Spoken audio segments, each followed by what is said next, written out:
watching Newsline 14, live on Topper Station.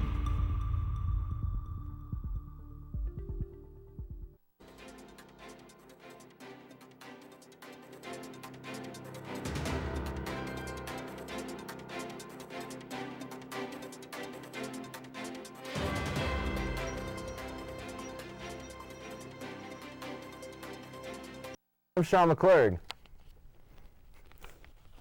Let's see what's happening in the national and local news. COVID-19 has altered many aspects of daily life, including tours of the White House. The Biden administration has announced that public tours of the White House will resume on April 15th. The tours have been stopped for 2 years during the pandemic. The reopening of tours follows the White House's decision to lift their mask mandate on the grounds. Visitors of the White House will have the option to wear a mask, but it is not mandatory. The White House has advised visitors to stay home if they test positive for COVID-19, have any symptoms of it, or if they have been in close contact with someone confirmed or suspected of COVID. The U.S. Capitol remains closed to tours, but leaders are considering a plan to reopen to the public soon. Tours of the White House will be available on Fridays and Saturdays from 8:30 in the morning until 12:30 in the afternoon. A 15-year-old freshman at Catholic High School in Louisiana was arrested and charged with a hate crime this week. The student was arrested due to the connection with a racist bullying incident. The student was charged with simple battery and hate crime and was booked into Terrebonne Parish Juvenile Detention Center, according to Sheriff Tom Soynet. On March 9th, a video was posted on social media, and Soynet on Wednesday said that he is pleased that Vanderbilt Catholic High School took a front stand on the issue while he immediately put detectives on work. They worked through the weekend and arrested the juvenile. Meanwhile, the parents of the victim in an incident issued a joint statement last week thanking the community for its support. Soynet says the case is still under active investigation. It seems as most of the world begins to unmask their faces, iPhone has finally made the lives of its users easier. The new iPhone iOS 15.4 update was released on March 14th with a feature that allows users to unlock their iPhones with their masks on.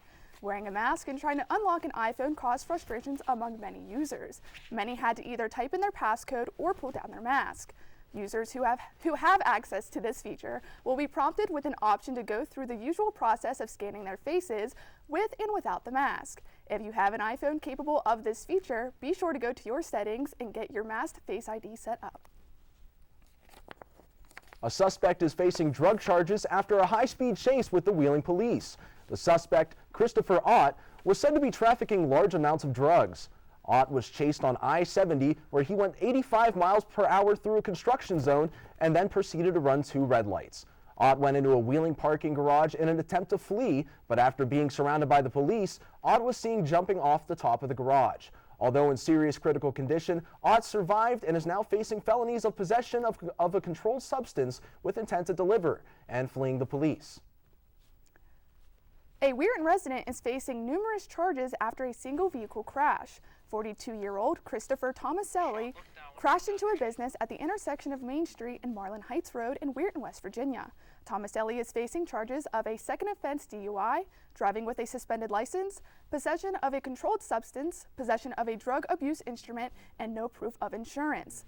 The United Bank building, located at 3567 Main Street, received excessive damage due to the accident. Thankfully, no one was in the building at the time of the crash, and repairs are being made to secure the safety of staff and customers. We'll be right back after the break with campus news here on Newsline 14. Find out more about West Liberty University's new COVID-19 guidelines after this short break.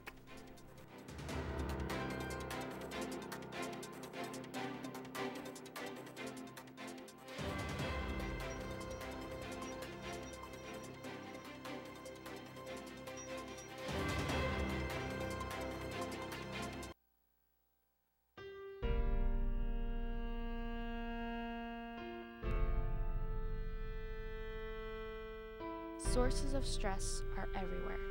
Stress can make you feel trapped, but there are ways to manage it. Stress is inevitable, but you can learn how to deal with it, how to handle it, and how to respond to it well. Try to get enough sleep, exercise, eat well, get emotional support, breathe, and find ways to calm down.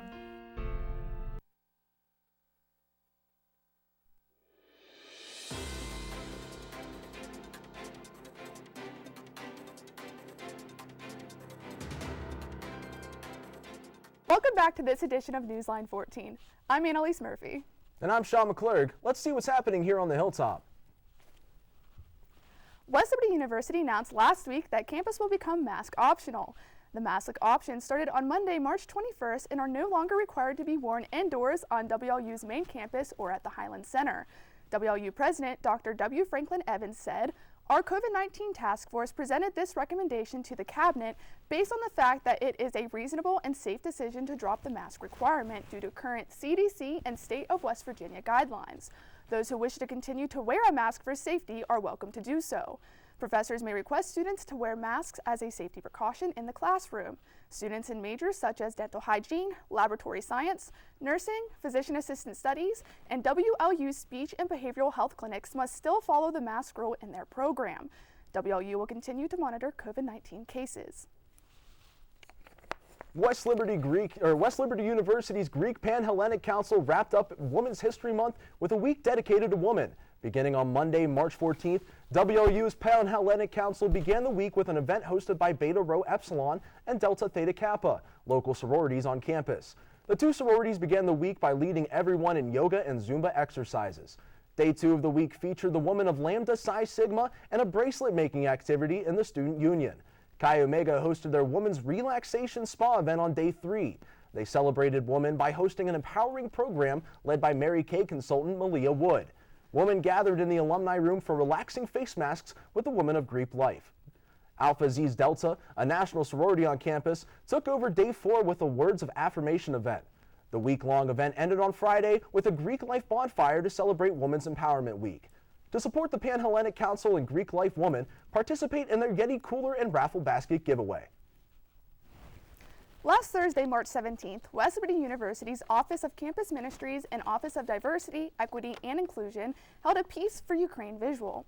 Students, faculty, and staff attended the visual to show their support and say their prayers for the people and the country of Ukraine. Diane Nickerson, the director of campus ministry, was a part of the event. In accordance with the visual, Nickerson commented, "We want to show solidarity with the peacemaking efforts and encourage kindness among all people."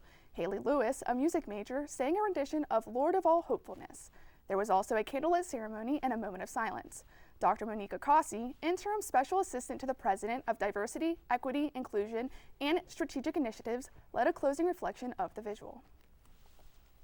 The West Liberty University Theater Department will present a production of Urinetown the Musical. The performances will take place in Kelly Theater in the Fine Arts Building. The invited preview will take place on Tuesday, April 5th. The Hilltop Players are also performing Urinetown on April 6th through April 9th at 7:30 in the evening. These performances will be open to the public. The theater department will serve coffee on April 9th before their performance, and the final performance will be on April 10th at 3, and this performance is also available to the public. Urinetown is being directed by Michael Aulick and Melinda Kreisber. To purchase tickets, go to brownpapertickets.com. Tickets cost $4 for students and $8 for the general public. For more information, contact Michael Aulick at maulick@westliberty.edu. Students who are interested in applying for the master's program for speech language pathology can join a virtual information session. The session is next Wednesday, April 6th from 11 in the morning until noon. Department Chair Dr. Stephanie Bradley and the Office of Graduate Studies will give an overview of the Master of Science in Speech Language Pathology program here at WLU. The graduate program is a 64-hour program that strives to help students be successful in the field. Students can also check out the Graduate Student Handbook for more information about the program. If you're interested in registering, tongue twister, for the virtual event, be sure to write down this website. Go to westliberty.secure.force.com to register. West Liberty's International Club is cooking up a day of flavor. The 12th annual International Food Fair is back and will serve campus life on Tuesday, March 29th from 1 to 3 p.m. in the Student Union Ballroom. No registration is required for the event. WLU students and staff can sample the exotic dishes from around the world for $1 per plate. Free samples of the food are available before purchasing, and with COVID-19 restrictions lifted, the International Food Fair is back to normal with in-person buffet-style serving. The event will feature dishes from Colombia, Costa Rica, India, Russia, and many other countries. The Rollie Williams International Center and participants in the event are prepping for this event by researching recipes and purchasing unique spices for the authentic dishes. Students can expect to see a surprise dance performance from Indian exchange student and classically trained dancer Sadi Mahatale during the event. For more information about the event, check out the Rollie Williams International Center. Assistant Editor Brianna Hammond has the update on the Trumpet's next publication. Here's what she had to say. Good afternoon. I'm Brianna Hammond, Assistant Editor of the student-run newspaper, The Trumpet. Issue 18 publishes tomorrow. Here is a preview of what you can find. Starting off the news section on page 3, we report on West Liberty's newest COVID-19 guidelines and contact tracing protocols. An option for mask wearing is now in place. More about the relaxed COVID guidelines on page 3. Next up on page 4, Staff Council Scholarship Committee grows their scholarship by $2,000 and awards staff member Rick Gardner with $750 in prizes. More on page 4. If you flip to page 5, you can take a look at the Nutting Gallery's most recent art installment, a feature of printmaker and illustrator Doug Eberhardt. Check out the featured art on page 5. Listed in the news section this week, WLU's social work students are celebrating Social Work Month by spreading awareness about the profession. Check out page 6 for more information about the social work program and its students. Starting out on page 7 of the culture section, WLU community comes together in support of Ukraine during a candlelight vigil ceremony in the chapel. More about this on page 7. Next up, West Liberty's International Club is cooking up a day of flavor as they prepare for their 12th annual International Food Fair on March 29th. More about this campus-wide event on page 8. On page 9, we report on the American Red Cross Blood Drive coming to campus on April 5th from 11 to 4 p.m. More about how to sign up on page 9. Ending the culture section on page 10, a women's empowerment photo page dedicated to WLU's Pan-Hellenic Council and their week-long events featuring each sorority. The opinion section begins on page 11 with a piece on criminal justice and why you should consider the program as a major or minor. Read more about this article on page 11. Ending our opinion section on page 12, a review of WLU's free lunch served by campus ministry and why you should give it a try. More about this resource on page 12. To catch up on all things Hilltopper sports, check out our sports section. This week's sports update starts on page 13 with a look into the Hilltopper softball team and their 10-game winning streak after weekend games against Shepherd and Salem University.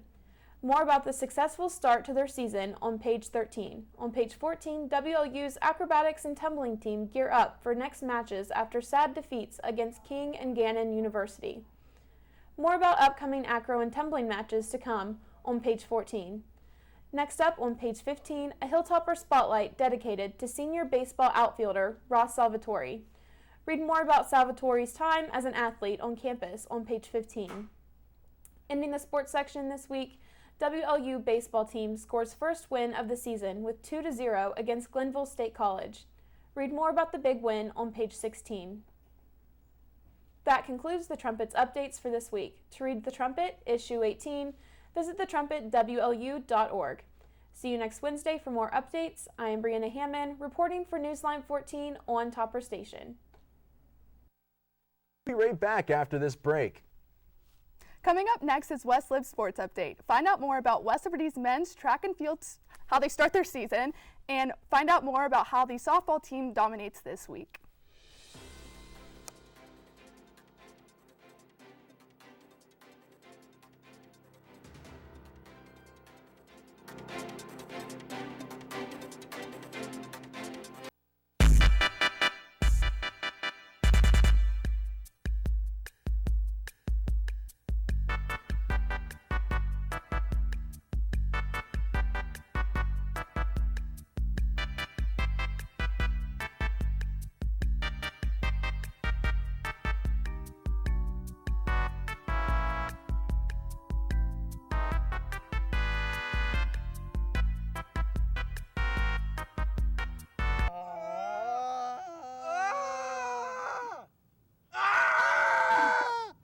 Please put Blacktop down on the track. My shins burn. And look at these guys running right here. Their shins burn too. This stuff was supposed to be done before we started school. And look at us now, dying. Ah, my shins!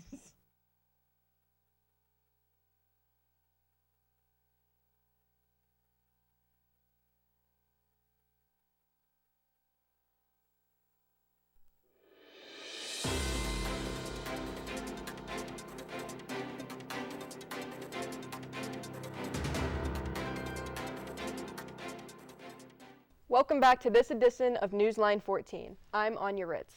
And I'm Caitlin Reynolds. Let's see what's happening on the Hilltop Sports. The West Liberty men's track and field team opened up their outdoor season this past weekend.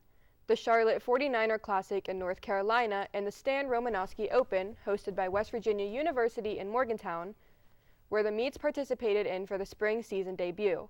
Strong performances were in full display as Makai Anderson ran a 15.35 second 110 hurdles. Another strong performance came from Tavian Anderson, who ran a 50.85 second 400-meter race in the finals. Wrapping up the great results was Michael Harriman with 1 minute 53 second point 79 in the 800-meter race. The toppers are back in action on Saturday when they go up Route 88 for the Bethany Invitational. The Lady Hilltoppers softball has extended their win streak to 10 games.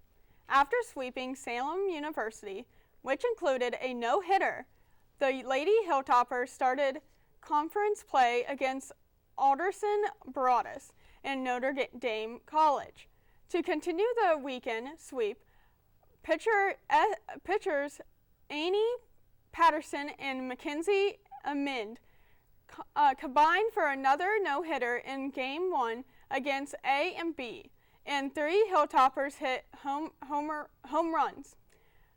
The pitching performance continued its dominance against Notre Dame as the Lady Hilltoppers shut out the Falcons in both games.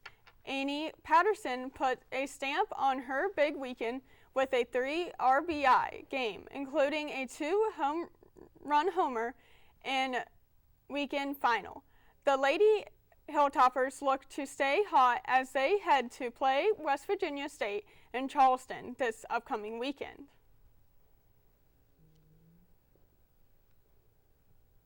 West Liberty's acro and tumbling team lost against number 6 ranked Gannon in Erie, Pennsylvania last Wednesday. After losing their opening compulsory event, the team bounced back to win the acro event. 3 heat scores of 9.00 and 1 heat score of 9.55 allowed West Liberty to briefly hold the lead over Gannon. This did not last long as Gannon won the next event, the Pyramid. During this season, Gannon has defeated the number 3, number 4, and number 5 ranked teams in the nation. The team also won the toss and tumbling events after halftime, which only increased their lead. The Gannon Golden Knights closed with a score of 93.870, giving them their 6th win of the season.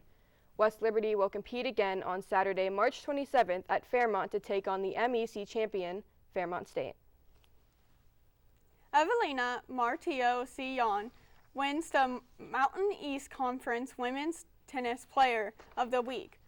Yesterday, the 12th ranked Martillo-Sion helped contribute to back-to-back massive wins against Washington and Jefferson and West Virginia Wesleyan. The native from Armenia started her play strong with a pair of wins in the topper 9-0 victory over Washington and Jefferson. She continued her great performance this past Saturday against MEC rival West Virginia Wesleyan, with these 2 great matches locking up the MEC Player of the Week. She then continued her success yesterday with a doubles and singles sweep against Mercy Hurst.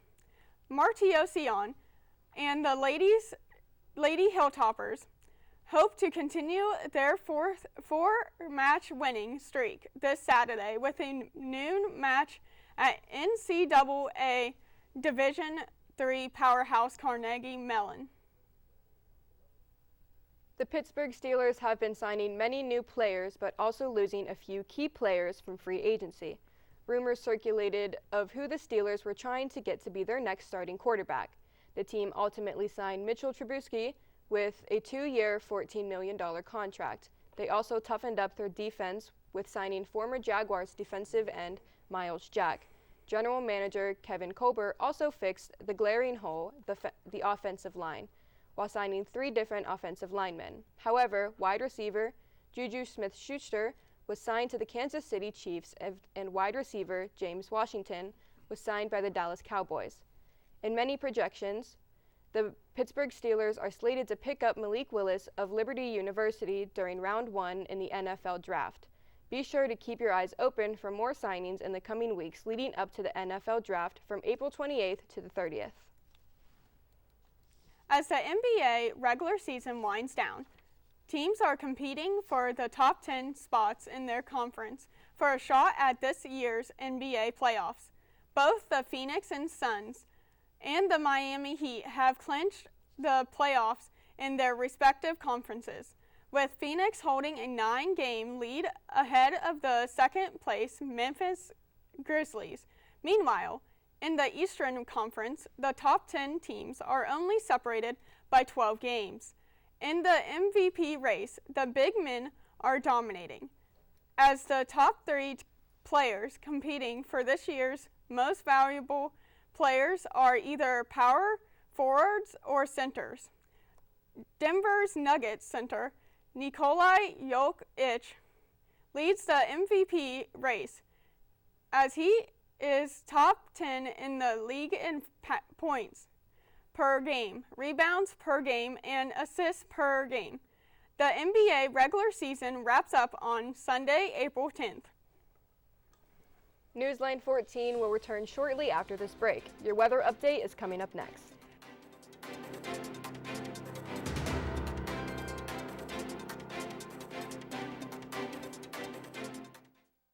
The Paul N. Elbin Library is your destination for learning.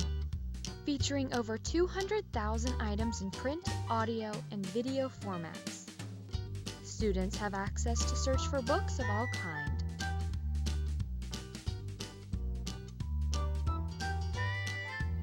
Our state-of-the-art egg chairs give the user an immersive experience. We offer both Macs and Dells for your convenience. Please be sure to follow all signs. Our hours are Monday through Thursday 8 to 11, Fridays 8 to 4, Saturdays are closed, Sundays 5 to 11. Our friendly staff will assist in finding the right study material for you, whether it's a physical copy or on the school's database. The Paul N. Elbin Library at West Liberty University. Please call 304-336-8261. Okay.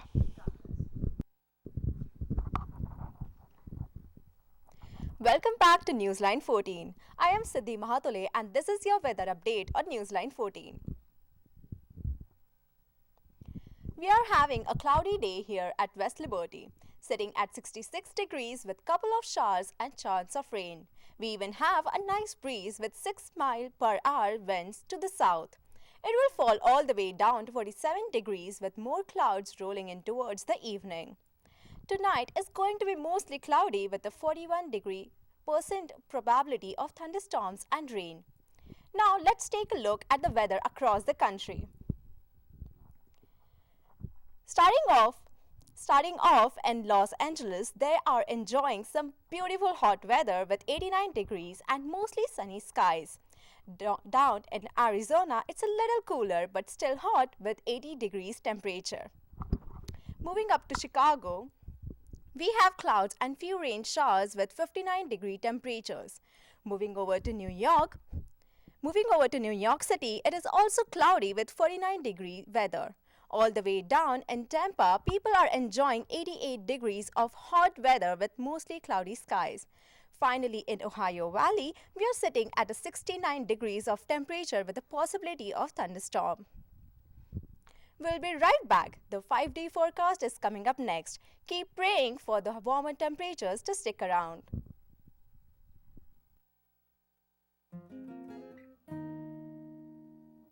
Please, not the trash. Take me along. I can be repurposed. Just give me another chance.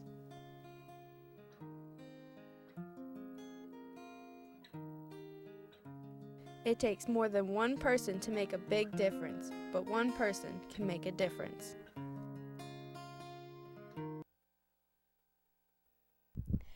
Welcome back to Newsline 14. I am Siddhi Mahatole. Now, the 5-day forecast. On Thursday, clouds will cover the sky early on, but will clear out later on in the day. Mild winds throughout the day as we hit a high of 58 and a low of 41. Starting the weekend off, we have some cloudy skies early on and a high of 45 degrees and with a low of 37. Unfortunately, on Saturday, we have a chance of rain and snow, the high being 42 and the low dropping to 27. The rain stops on Sunday with mostly cloudy skies and a high of 41 degrees and a low of 27. Finally, on Monday, we again have partly clouds and light winds with a high of 43, while we continue into the night with the temperature dropping to 31. Thank you for watching this edition of Newsline 14. I'm Annalise Murphy. And I'm Sean McClurg. Don't forget to tune in next Wednesday at 2 p.m. and have a great week.